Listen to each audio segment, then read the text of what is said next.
네, 여러분은 현재 글로벌 증시 투나잇과 함께하고 계십니다. 자, 이제 보다 깊이 있는 글로벌 시장 이야기 해볼게요. 내일장 수익을 떠먹여줄 이슈, 내일의 이슈 시간입니다. 자, 오늘은 타이거 인베스트 황윤석 대표와 함께합니다. 대표님 안녕하세요. 안녕하십니까. 네, 오늘의 주제도 바로 한번 확인해 볼게요. 오늘의 주제는요. 네, 핵전쟁, 엔비디아 급등, AI forever, 하드웨어에서 소프트웨어, 순환매. 지금 시장에서 살펴봐야 할 키워드가 다 들어가 있습니다. 네. 대표님, 먼저 지금 전쟁 리스크부터 짚어주시죠. 네, 오늘 이제 정말 그날이 왔습니다. 그러니까 그분이 온 게 아니고 그날이 왔는데요. 그날이 뭔가 하면 이제 엔비디아 실적 발표가 이제 장 마감 이후에 네. 내일 이제 발표가 되는데요. 이게 거의 이제 3분기 실적 거의 이제 피날레라고 생각하시면 될 것 같아요. 물론 중소형주들은 아직 실적 발표를 못한 기업들이 있는데 빅테크나 뭐 주요 기업들은 이미 실적 발표가 다 마감된 상황이고요. 또 미국 증시의 시총 1위인 엔비디아 실적 발표로 이제 피날레를 장식한다 이렇게 생각하시면 될 것 같은데 어제 장에서 아마 미국 주식 투자하신 분들은 간담이 선언하셨을 것 같아요. 뭐 잘 아시겠지만 바이든 대통령이 우크라이나에 그 러시아 본토를 공격할 수 있는 미국 그 장거리 미사일 지원을 하면서 또 공격을 허용을 하면서 사단이 발생을 했었죠. 그러면서 이제 푸틴의 즉각적인 반응이 나왔었고 러시아 측에서 이거는 사실상 미국이 참전한 거다라는 얘기가 나왔었고요. 또 한 가지는 뭐 이게 3차 대전을 원하는 거냐, 우리도 핵을 쓰겠다, 뭐 이런 얘기까지 극단적으로 가는 바람에 미국 증시가 개장 이후에 상당히 크게 밀렸었어요. 그래서 뭐 정말 아뜨거 하시는 투자자분들도 많으셨을 것 같은데 저는 이제 어제 미국 증시를 보면서 놀랐던 게 뭐냐면 물론 러시아 외무장관이 핵전쟁은 아니다, 그렇게까지 가지 않는다 이렇게 얘기를 했습니다만 그럼에도 불구하고 회복 속도가 굉장히 빨랐다는 거죠. 그리고 무엇보다도 지금 시총 상위에 있는 빅테크 기업들의 회복 속도가 상당히 빨랐고 나스닥은 오히려 강한 상승으로 마감이 됐다. 이런 걸 보면서 왜 미국 주식을 해야 되느냐 그런 걸 많이 느꼈고요. 또 미국 주식으로 이동하는 서학개미들의 심정을 아마 많은 분들이 좀 이해를 하셨을 것 같아요. 그래서 그런 점을 좀 말씀드리고요. 어제 장은 사실 리스크들이 많았었어요. 여러 가지 악재들이 많이 나왔는데 노르웨이 유전 가동이 중지됐다. 그다음에 유가가 급등했다. 그다음에 이제 어제 그런 얘기가 우크라이나 그 리스크, 러시아 뭐 리스크가 나오면서 트럼프 대통령도 발끈해서 한마디 했었죠. 그 정말 제3차 세계대전을 원하느냐 뭐 이런 식의. 그러니까 우리가 그런 반응을 보면서 예측할 수 있는 거는 트럼프 대통령이 취임하면 우선 가장 뜨거운 그 이슈라고 할 수 있는 러시아 우크라이나 전쟁부터 종결을 시킬 가능성이 높다라는 걸 예측해 볼 수가 있는 거죠. 네. 예, 그리고 또 하나는 어제 이제 스페이스X 그 화성 스타쉽 6차 발사에 성공을 했다라는 뉴스가 나왔었고요. 이제는 트럼프가 아니라 일론 머스크가 사실은 일론 머스크 입을 주시를 해야 될 것 같아요. 일론 머스크 한마디 한마디가 지금 시장에 그야말로 엄청난 이슈가 되고 있습니다. 그래서 AI가 인간을 대신해서 진단하는 시대가 왔다. 그러니까 뭐 의료 AI 관련주들이 폭등하는 양상이 나타나고요. 그다음에 뭐 그 지금 로버트 케네디 주니어 악재를 딛고 또 제약 바이오주들이 올라가는 현상이 나타났는데 저는 이게 오늘 이제 그 엔비디아 실적 발표를 기점으로 해서 이제 AI 반도체 관련주들이 어제는 그 하드웨어 관련주들 쪽이 좀 조정을 받는 사이에 소프트웨어 관련주들이 급등을 했었어요. 그러니까 예를 들면 C3 AI 같은 종목은 마이크로소프트와 기업용 AI를 확산하기 위해서 전략적인 협약을 추진하고 있다라는 소식에 급등이 나왔는데요.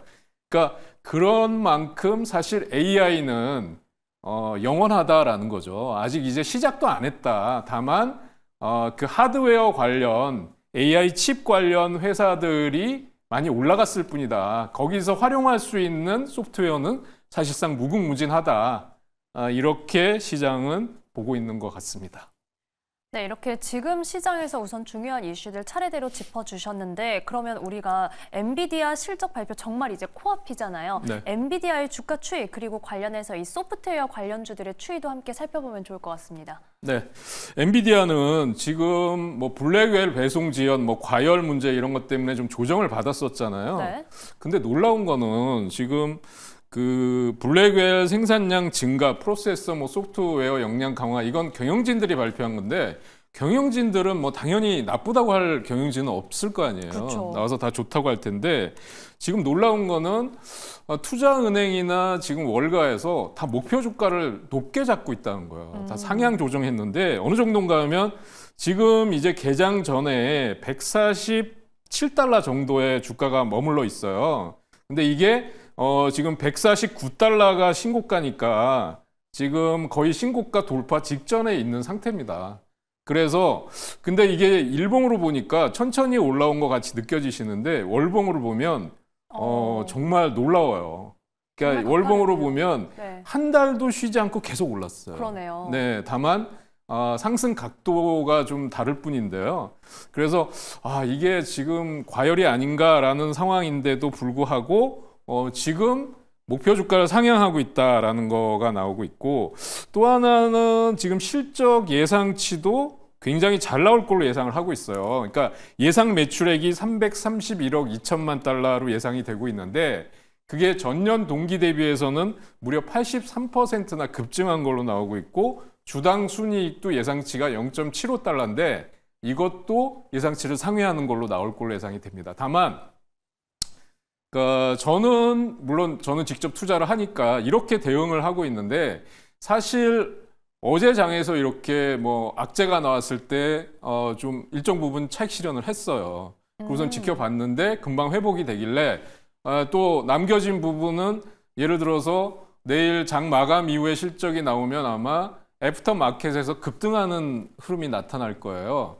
그러면 애프터 마켓이나 아니면 내일장 개장하고 나서 저는 차익 실현을 다 하고 나올 예정입니다.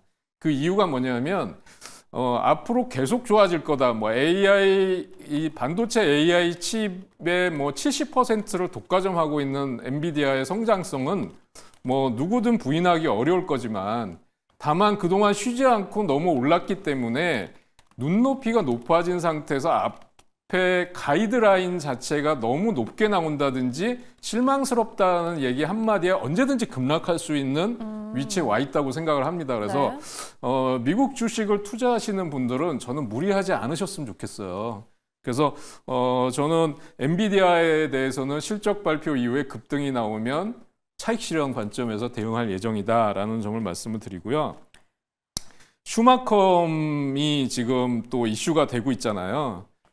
슈퍼마이크로 컴퓨터 같은 경우는 지금 일봉을 보시면 이렇게 급락한 다음에 지금 꿈틀꿈틀 살아나오고 있는 게 보이거든요. 그래서 이게 너무 낙폭 과대인데 여기서 잡으면 안 되나 하는 생각을 하시는 분들이 계실 거예요. 17달러 저점을 찍고 나서 지금 27달러까지 올랐으니까 단기간에 급등했다고 볼 수 있습니다. 그 이유는 뭐냐면 지금 슈퍼마이크로 컴퓨터 같은 경우는 엔비디아 매출의 8%를 차지하고 있어요. 그러니까 이 슈퍼마이크로 컴퓨터가 급락하면 엔비디아도 사실 강하게 오를 수가 없어요. 근데 슈퍼마이크로 컴퓨터가 급등했던 이유는 이제 그 상장 폐지 우려에서 벗어났다는 거고요. 그다음에 감사 보고서, 회계 감사 보고서로 제출했고 감사위는 선임했다라는 건데 상장 폐지만 모면했다 뿐이지 실적이 좋거나 앞으로의 전망이 좋아진 건 아니거든요. 그래서 저는 지금 이런 종목들은 뭐 국내장에서 만약에 이런 테마주들을 단타 매매를 하는 거는 뭐 저는 그럴 수도 있다고 생각하지만 미국장에서 이런 종목을 한다는 거는 즉각적인 대응이 어렵잖아요. 저는 이런 종목은 하지 않는 게 좋겠다라는 말씀을 드리고 싶고요. 그다음에 엔비디아의 효과를 볼 수 있는 만약에 종목 엔비디아는 너무 올라가서 좀 불안하다라고 한다면 저는 델 테크놀로지를 말씀드리고 싶어요. 그러니까 델 테크놀로지 같은 경우는 지금 그 보면 엔비디아 그 쪽에 그 슈퍼컴퓨팅 또는 컴퓨팅 매출 이런 쪽에 칩 쪽에 수혜가 예상이 되는 기업이고요. 지금 보면 일봉 차트상으로 한번 흐름을 보면요. 이렇게 계단식 상승으로 완만하게 올라가고 있어요. 그러니까 저는 이런 종목들이 여러분들이 장투할 수 있는 좋은 기업이다라는 말씀을 드리고요. 이렇게 보면 고점과 저점이 같이 높아지고 있는 걸 아마 확인하실 수가 있을 거예요. 그래서 이런 종목을 장투하시면 괜찮겠다라는 거고, 다만 이제 한 가지 체크를 해보셔야 될 게, 엔비디아 실적 발표가 나오면서 급등한다라고 하면 델 테크놀로지의 경우도 뭐 10% 이상 갑자기 급등이 나온다 그러면 저는 항상 절반 이상 차익 실현하고 나서 그 다음에 흐름을 보고 만약에 고점을 찍고 나서 조정을 받는 느낌이 나온다 그러면 나머지 절반도 일단 차익 실현하고 다시 조정을 받을 때 잡으면 되거든요. 그러니까 유연한 전략으로 가져가실 필요가 있다라는 점을 말씀드리고 싶습니다. 네, 우선 세 종목 만나봤습니다. 엔비디아에 대해서는 성장성은 부인하기 어렵지만 정말 쉬지 않고 올라왔다. 이 실적 발표 이후에는 차익 실현 의견을 주셨고요. 엔비디아가 너무 많이 올라왔다면 대신 관심 가져볼 수 있는 델 테크놀로지 말씀해 주셨습니다. 하지만 역시 리스크 관리는 필요하죠. 급등이 나오면 절반 이상 차익 실현 의견 주셨고요. 슈퍼 마이크로 컴퓨터는 상장 폐지만 피했을 뿐 실적이 좋아지거나 한 건 아니니까 피하자라고 말씀해 주셨네요. 자, 그리고 저희가 앞서 이슈 살펴볼 때요, 대표님. 네. 정말 요즘에는 시장에 뭐 머스크 트레이드 이런 얘기도 하더라고요. 테슬라도 점검을 좀 해봐야 할 것 같습니다. 네. 테슬라는 정말 저는 뭐 미쳤다라는 생각밖에 안 들고요. 네. 지금 이 차트를 보면요. 사실상 갭상승해서 뛰어넘은 다음에 조정을 거의 안 주고 가는 흐름이에요. 여기서 보시면 지금 여기서 이렇게 갭상승하고 나서는 조정을 받았잖아요. 여기서 이만큼을 그대로 쉬지 않고 올랐단 말이에요. 그리고 나서는 그 다음에는 오히려 추가 급등이 나오고 여기서 물론 조정을 받았습니다. 그리고선 다시 가는데 저는 이제 뭐 테슬라는 이렇게 가는 이유가 자율주행 때문에 가는 거죠. 예, 그래서 자율주행 때문에 가는 건데 이 자율주행 규제를 완화한다. 그다음에 일론 머스크가 매일같이 쏟아내는 그 말말말 거기에 보면 뭐 휴머노이드 로봇과 관련된 얘기들도 나오고 있고요. 그다음에 성장성이 부각이 되고 있는데 다만 한 가지 주의하셔야 될 거는 4분기 실적에서 중국 인도 대수가 크게 떨어질 가능성이 있다라는 거 하고요. 그다음에 자율주행과 관련된 사고들이 나올 수 있다. 이런 것들은 악재로 생각이 되거든요. 그래서 저는 지금 뭐 $400까지 목표가를 제시한 투자은행들이 많이 있습니다만 저는 지금 $358 정도 지금 신고가 부근인데요. 지금 상장 이후 최고가 사상 최고가는 $414입니다. 그런데 만약에 지금 진입을 한다 그러면 저는 말리고 싶고요. 왜냐하면 너무 많이 올라온 상태고요.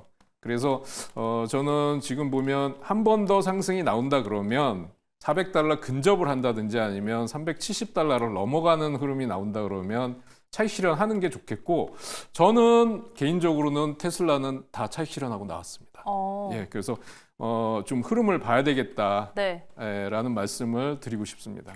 아무래도 최근에 이 미증시에 대한 좀 기대감과 관심이 높아진 만큼 더욱더 안전한 투자 전략이 좀 필요하다 이런 말씀이신 것 같습니다. 테슬라 이전에도 크레이지 테슬라라고 말씀해 주신 적도 있는데 지금 강세의 이유는 자율주행 기대감 그리고 머스크의 말들입니다. 하지만 실제 인도량 대수랄지 이런 팩트 기반 뉴스가 나오면 흔들릴 수 있다는 점도 함께 짚어주셨습니다. 자, 저희가 이 밖에도 좀 관심 있게 지켜볼 만한 종목들이 있을까요? 지금 제가 비트코인 실시간 가격을 보면서 깜짝 놀라고 있는데요.